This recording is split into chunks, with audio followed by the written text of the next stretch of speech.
why on God's earth are we writing books where all these people are just like the dark, tall man, and that's all the qualities he is given, and then all of a sudden the quick love scenes are happening, and you're just like, why am I rooting for you?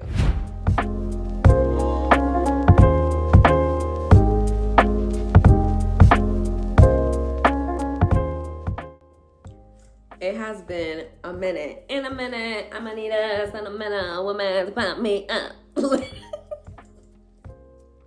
I'm on school vacation, and nothing I say can be held against me. That's all I have to say. Anyways, we're here to talk about books, but not necessarily like physical books, because here's the thing. January happened, and I did a couple of changes in my life. I decided to do dry January for the first time. So great. You lose so much weight. I did dry January, and then come February, I was like, not a big fan of like the consistent drinking throughout the week. And yes, I may be stressed at work, but let's find different alternatives. So all that happened. And then another thing I decided to do was I wanted to reshape my finances. I am of that age where, like taxes are a big deal for us and savings is huge. And I want to one day buy a home, and I want to have good cushion. I want to pay off my debt. So of course, what did I decide to do? I stopped buying books. And I will have to say, I saved a lot of money. Prior to February, I was doing a lot of different changes already when it came to purchasing books.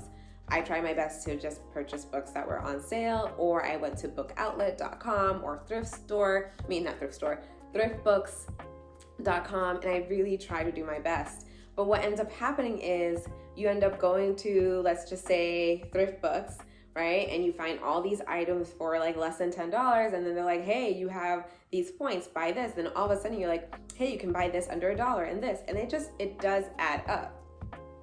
And what ends up happening is you end up having a bookshelf full of books that you have not touched or read. And for me, that was an issue. On top of that too, being on social media and having like a books account or Bookstagram account, you truly surround yourself with other men and women who are similar to you, who love reading, love to purchase books, love to get the newest, book that just published, that just dropped, and it becomes like a race, like keeping up with the Joneses, where you want to get the next book that came out. You want to be part of that conversation. You want to be part of that hype with everybody else who's excited about it. And the last book I remember being like purchasing that way was Fourth Wing, right? Like the Fourth Wing series. So for me, I kind of was like, I need to slow down. Work was getting crazy anyways. It was a perfect time. I was like, let me just take a pause. So we're now at the end of April. We have 2 weeks left of April. And at the end of this month, it will be 3 months of not purchasing any books. But that doesn't mean my reading has stopped, right? So I did pause my Audible. I purchased I had one last credit. I used that, and I have like a few books with that credit, which is great. And then from there, I am using my Libby consistently, and I still kept my Kindle Unlimited because I don't know if anyone else notices it. I have seen just better quality of books on Kindle Unlimited. So I just decided I can use that $14 a month to do that. But Audible, let me pause you. I have Libby, and just last week I downloaded Hoopla. A friend of mine told me, why haven't I had that yet? I don't know. I'm new here. I'm just figuring it all out. And so I have Hoopla, which is great. So yeah, that's kind of like the journey of like where I'm at when it comes to books, and just kind of disassociating myself with the hype of like purchasing new books and adding to my bookshelf.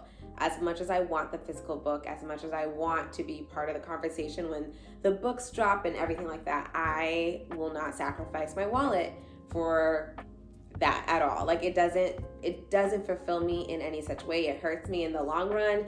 And I just want to share that, because if someone is also on the same page where they truly love reading, they love to be immersed in that world, they love the community that reading brings to them, but in the long run it kind of hurts their wallet, hurts their goals of saving, paying off debt, anything like that, you're not alone, right? We're all here, we're all doing the thing. And I just want people to know that you can still enjoy reading and immersing yourself in these worlds through other platforms that are available for you. I will say, if you do have Audible, Hoopla, whatever. I also paused my book of the month too, because that also became like just something else that I was adding on. I have all these book of the month books I have not even touched yet. A lot. So yeah, during this Q1, January I was reading some physical books. February and March were kind of slow for me and kind of like, I guess I was in a reading slump. But work in life, which is crazy that like my reading slowed down, which is perfectly fine with me. And now I'm getting into, Q2 is starting, and what does that look like? What books I'm into. So we're just going to talk about the books that I currently have read / to audiobooks have been my best friends, what my thoughts are on it, and then hopefully like what books I'm planning on reading in the months to come. I have not decided yet of how I'm going to do it. So basically, I'm reading through my physical books that I currently have here and then using Libby and other platforms for those types of books. I don't know if I'm going to do like a TBR jar or automated generator, not sure yet, or just like do it based off of my mood. Like, I'm into romance right now. What should I do? Or into fantasy. We'll see. But let's chat about what books I have been reading lately. So they're not in any particular order. So like I would say like starting in February, what books? I don't know why I just like I'm going through the entire blank journal. All right, so let's do this. So I would say in February, of course, I was reading a good amount actually, which is surprising. Nothing like too crazy. Like the first book that I remember reading in February, Ace of Spades. It's kind of like a dark academia mystery book. I wouldn't say mystery, but like there is like it's a whodunit type of thing. Gives me Clue vibes. But Ace of Spades, I think this is the author's debut novel. And so it kind of made sense to me because there were just so many plot holes. And I was just like, well, what happened to that person? Like, I just didn't like how it ended. And even though there's a lot of like tension regarding race in there, I felt like it was just throughout the entire book. Which is like, it is the plot. It is the story. That's what pushes the story forward. But I just felt like sometimes it felt flat in certain places. And then the plot holes really bothered me. Like I truly wanted to know who was that girl or what happened to that specific character. And that's kind of like what Ace of Spades, it's definitely probably like a 3-star, 2.5, 3-star for me. The next book that I read was This Could Be Us. This Could Be Us is the second, is it the second book? Second book before we came. Now I don't know. Now I feel dumb. Let's actually see. Hold on. This Could Be Us is the second book. Before We Came is the first one. So I should have talked about Before We Came. That one I talked about already before. Great book. The main male character irked me. And I hated the fact that a lot of people were mad at the female character, Yaz. That just bothered me because I'm just like, all right. I did put a whole video about that, I think in January, about my feelings on that. But This Could Be Us, I felt was better than Before We Came. And Soledad, I don't know if I'm pronouncing that correctly, is a woman that had to take life by the reins and just truly make it her own. And I don't know how realistic this is. If it is, it's so sad. But essentially, she finds out secrets about her husband, and it kind of alters her life and her daughter's life. And her love interest is someone that is not liked well by her daughters to some capacity. And this story brings out so much, like a lot of themes that like I would not be able to like understand how Kennedy Ryan put this in one book. So like she talks about autism in this book in a variety of different ways, but there are 2 characters throughout this book that are sprinkled in that autism is a huge part of their lives and how the family is kind of like navigating all of that. Race is also embedded in here, and I thought it was done in such a way that like is so common. You see it all the time. For example, Soledad has 3 daughters, and Soledad's husband is white, and Soledad herself comes from like kind of like a mixed race family. And so her daughters, the genetics in which they are all mixed in, some of them appear more white than others. And so the white side of the family, so her husband's mom, essentially favors the light-skinned kids. And that's not the first time you see something like that. And it's sad and it's disheartening, but you kind of see how Soledad wrestles with it, communicates to that mother about it, and just kind of ensure that like all the daughters are treated equal. I think that's kind of cool. Before we came in, like the plot was crazy. And that, the husband, there's no redeeming factor of that man. There's nothing whatsoever. And I just love how Kennedy Ryan kind of allows the daughters and Soledad to like truly not be against one another. There are moments you feel like, oh my goodness, this is going to tarnish them, like they're going to break apart. But then the four of them truly come together in their time of need and like support one another. I truly love that. The next book that I read was Hero. Yeah, Hero was another one where the plot is essentially the main female character loses her husband due to occupational hazard. And I say hazard as in like, it wasn't like a chemical spill or anything like that. He was a police officer. He died in the line of fire. And then she ends up meeting someone through her job. She's a physical therapist, I think so. And there's, sparks fly and all that stuff. And they are just figuring out how to make this work. She is a mom of kids and he is a young firefighter.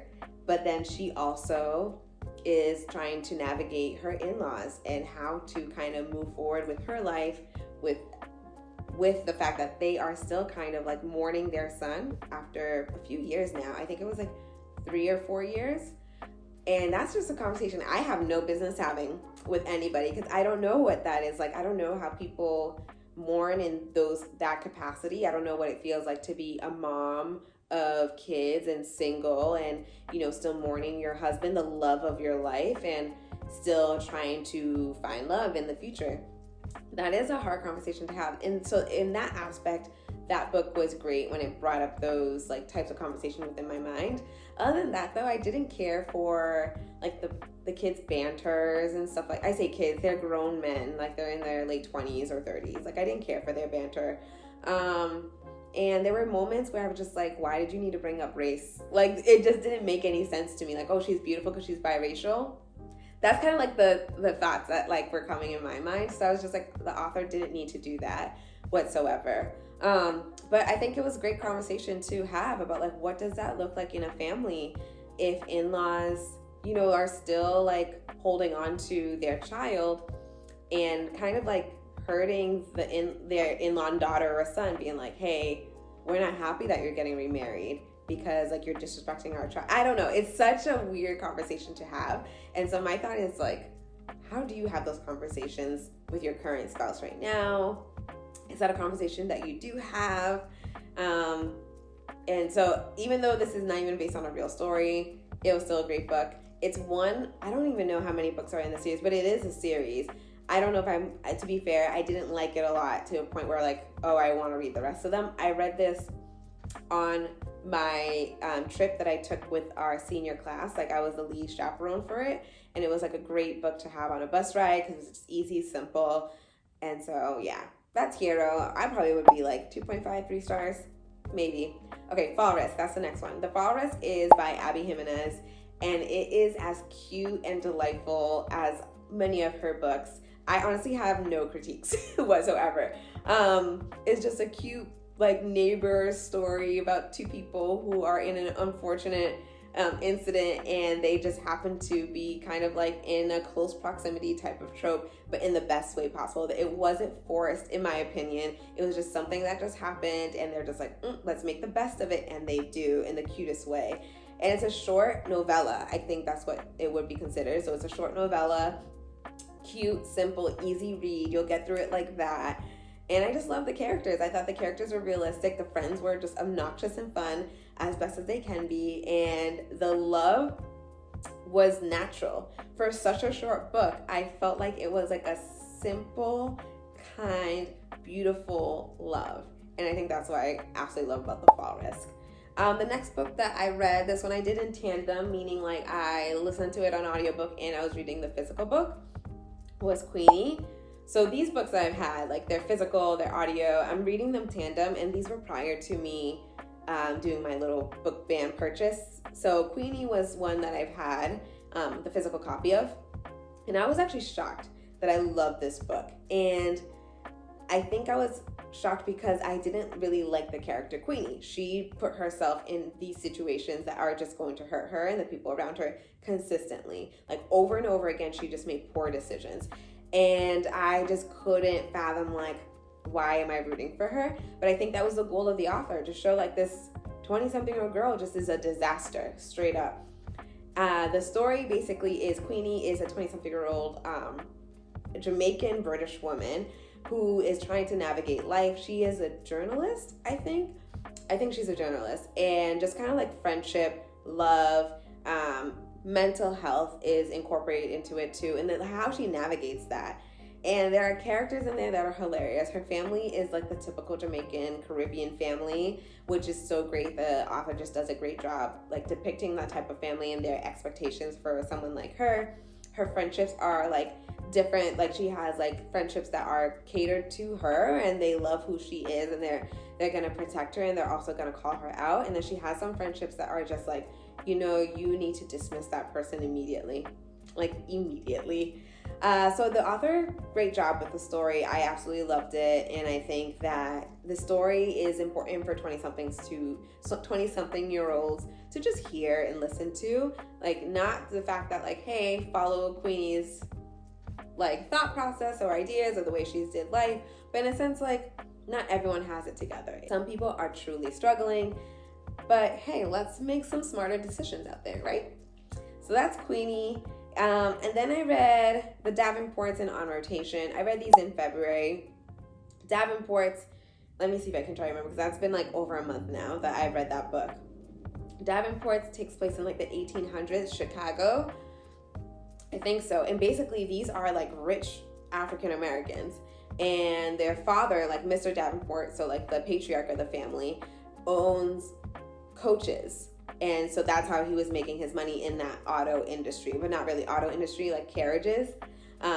So that is kind of like the Davenports, and it basically talks about the two daughters and one of the maids, and kind of like their love life and their struggle to love life. So you're talking about like standards that they have to abide by and follow, and their struggle with it, and their struggle to find love in the midst of all of the chaos that's happening. So we're still talking about racism, we're still talking about people trying to free themselves.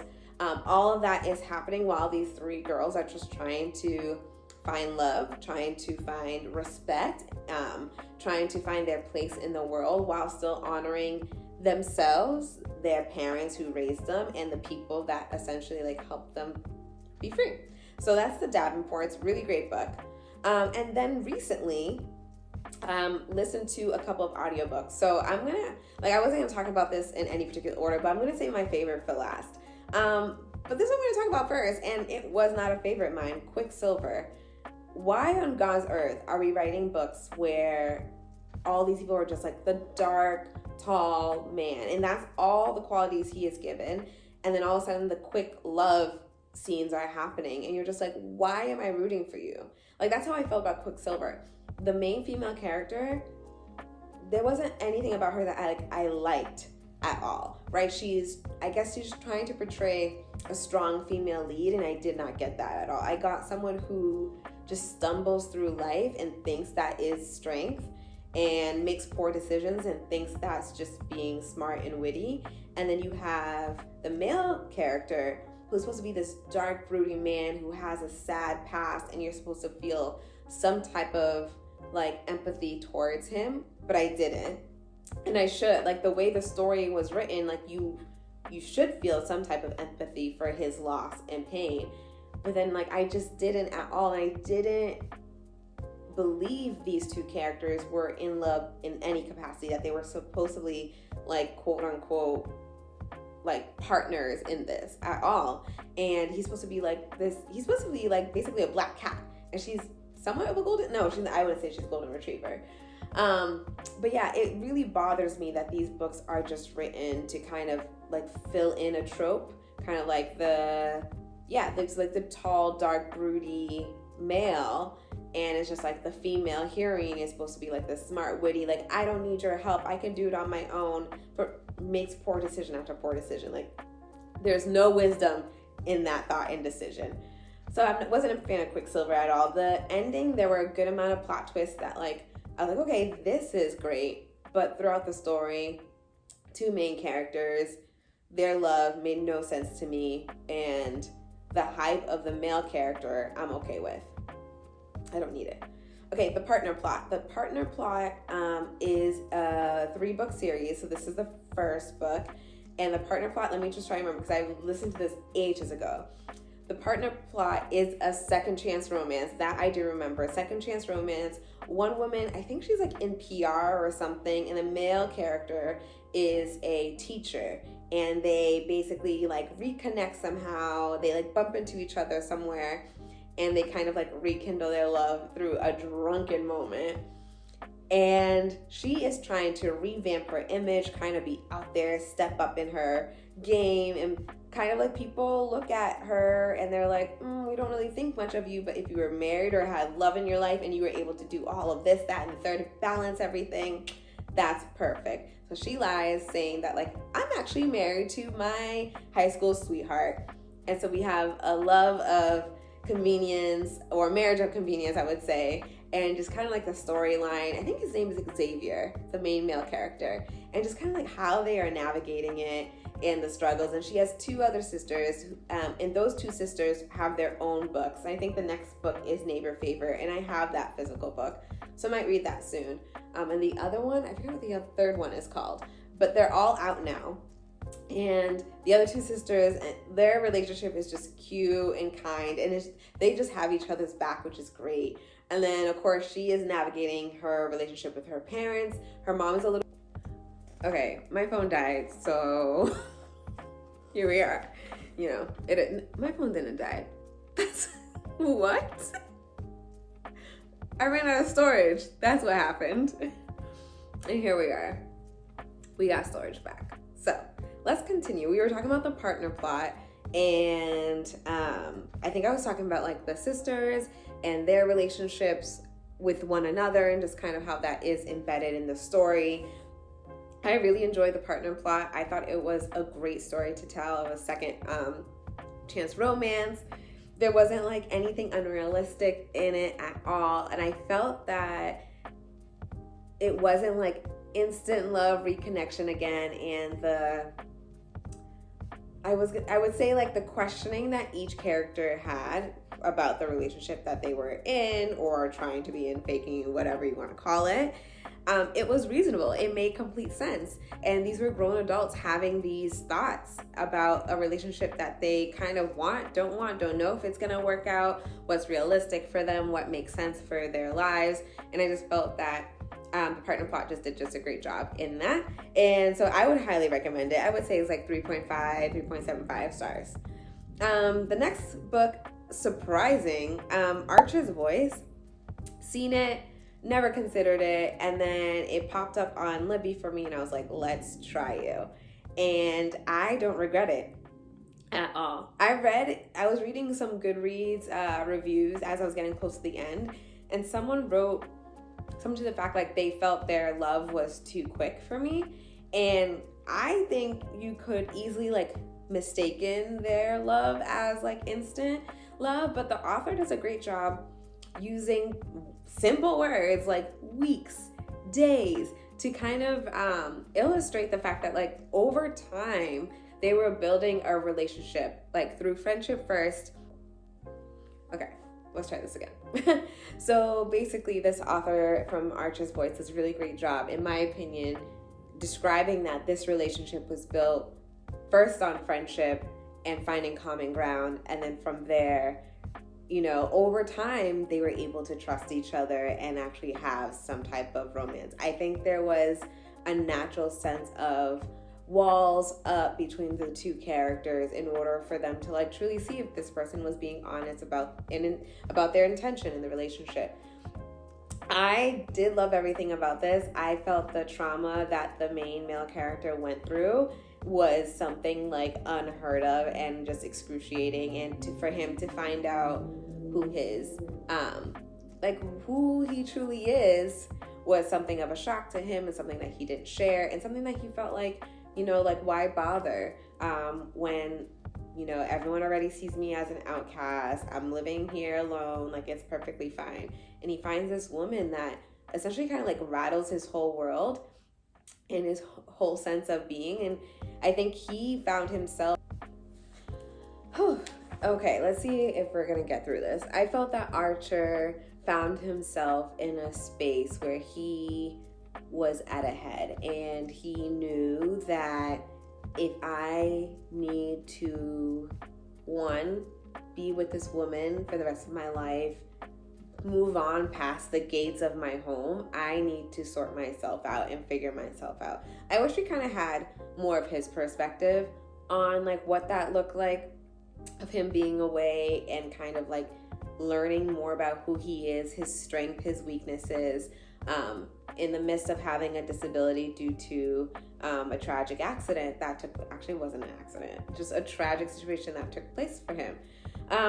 One little thing that irked me was the big secret that we do find out in the book. The main female character kind of like shares it, and it wasn't hers to share at all, and she shared it in a way, I don't know, I hate when I read books and two people are like quote unquote fighting, and there's like a girl like stop, just standing there screaming stop, and I'm just like, you are not helping the situation, you sound annoying, where like do something else. And instead, in the midst of chaos, she just doesn't know how to control her tongue, and that like really bothered me, and I think she deserved more of a repercussion. I don't know, that was just my thought of it. But Archer's voice, I would say 3.75. It was very surprisingly really great. A story that is great to tell. It does talk about, someone who is not able to speak, and how like American Sign Language is used to have a conversation with someone. And just because someone has a different way of communicating doesn't mean they should be pushed to the side. And the author does a great job illustrating how the people of the town were just like, they could be like nice people, but they ostracized the man just because like he couldn't speak, because he couldn't communicate the way everyone else wants to communicate. I thought that was great. And then of course, like what the main female character goes through in life is such a huge struggle, very traumatic, and kind of how that plays into how she ends up in the town, and kind of like how everyone around her basically like navigates how they like treat her because of that situation. There are villains, quote unquote, throughout the book. The author does a great job, helping us hate them even more. So I really enjoyed Archer's voice. Next audiobook I read was Definitely Better Now. Another good book where author, in my opinion, depicts like a different way of showcasing what someone who's going through AA looks like. So you have a woman who works in marketing who kind of made a decision like, this is not where I want my life to be, to look like, let me go through AA. And it's kind of like her journey through that, navigating friendships that she has lost while being AA, kind of like trying to forget her old self and trying to reinvent her new self. And in that reinvention, she's trying not to portray herself in a certain light to people, in front of men in particular. And she finds love. But while she's finding love, she's just trying to battle her demons at the same time. And the author is showing us how a woman like kind of struggles to claim her new self and claim the purpose that she wants to step into, while battling like the old self, and how the old self is trying to cling on to her current life now. Really great job of like just talking through like how someone who goes through AA truly needs people around them who's going to support them, not people who are going to like either laugh at the fact that like, wait, really, why are you not drinking? Like, that's dumb. Like, you're not going to be fun anymore. Like, those conversations really need to happen, and they do nothing to support that individual whatsoever. So I felt like Definitely Better Now was a great story of progression of someone who is going through AA, really trying to find out how to build better relationships without drinks, how to create like a solid, loving relationship with someone without drinks, and how to just believe in yourself without a drink in your hand. And so I really love Definitely Better Now. Not a book I would normally pick up or read, but I did see it for the first time. I think it was on Book of the Month advertisement, and then it popped. Then I was able to like get it through Libby. So Definitely Better Now, great book right there. I would say 4 stars. Finale, the book that I would like to share is Rebel Witch. I read the first book, The Crimson Maw, when it came out through Book of the Month, and it was not a book I had any high expectations for whatsoever. I read it, I loved it, and then I re-listened to it on Libby, fell in love all over again. And then Rebel Witch came, and there was something about this book that kind of propelled me out of my reading slump. It was truly a great story, and what makes me happy, it's a duology. So towards the end of the book, I was like, oh, are they gonna make a third one, just because of how it was going? And I didn't know like how much of it they could fit within the last like 10% of the book. But I'm so grateful that the author was like, nope, the story ends here. And I really enjoyed each character within this story. I didn't think it was too predictable. Like, a part of me, when lines were being shared, I was like, I recalled like a moment in time of the book where it was spoken and I connected the dots, but not like predictable, like, oh, so and so is actually this is actually going to happen, X, Y, and Z. None of that whatsoever. I cried towards the end of the book. I just thought the relationship between the two main characters was just like real and honest, and just their love was forged through pain, so much pain and sorrow. And I just think that the author did a great job really captivating the story and the love between those two. I also appreciated the main male character being who he was. Yes, they described his build and his abilities and all that stuff, but he didn't give me that like black cat, I'm dark and broody person. There was so much of him that was loving, caring, honest, but then at the same time, just like, I'll end your life. And just both of that, like all of that together, just allowed me to see him as truly a person, where like these other books, they're like gods and like fairies and whatever they are. I just feel the main male character was just a male. Like I don't know how else to say. Like, he was just human in every way, shape, or form. There was fear, there was pain, there was hurt, there was sorrow, there was love. And I just missed that. I just missed characters like that having multifaceted attributes, where like, for example, Quicksilver, like there just wasn't enough for me to like hold on to that character, where in Rebel Witch that was not the case. Rue Winters is truly someone who is thoughtful in how she moves throughout the book, and she tries her best to make the decisions that will lead to the better outcome. Sometimes she messes up, but I was rooting for Rue. I was rooting for like all that she wanted and cared for. And yeah, she made poor decisions, but she was honest throughout the entire book of her feelings. But yeah, Rebel Witch has my whole heart, and I will recommend that book. As of right now, it's still a 5-star read for me. And for other people, it may not be, because they found it to be too predictable, but I didn't see that. Like, you probably would have been like, oh, that was an easy thing to tie into. If that's your definition of predictable, then that's not the case. But I just feel the author did a great job with these 2 books. It's an easy read. I would actually recommend this as a intro to fantasy if anyone's into that, because it's simple world building. There's nothing too like complicated about it, and the characters are easy to follow throughout both the books. You're not guessing who's who, and I just think that's really important.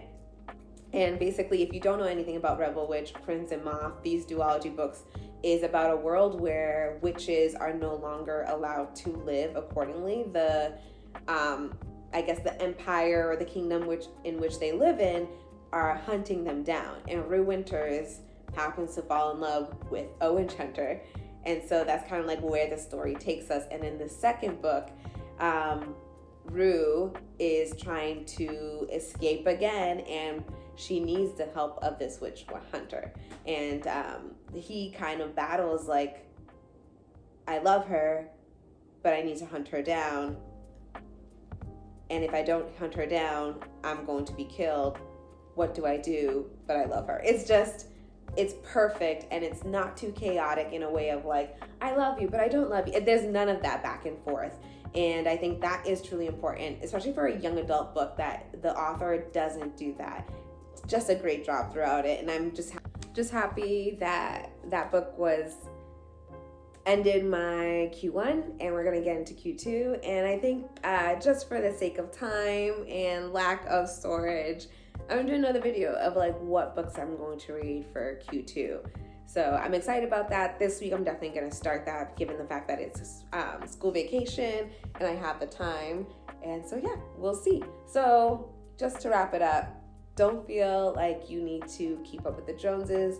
Read what you want, use all your resources available to just support like local bookstores, get the sales, use Libby, which also supports your local library and the libraries around you.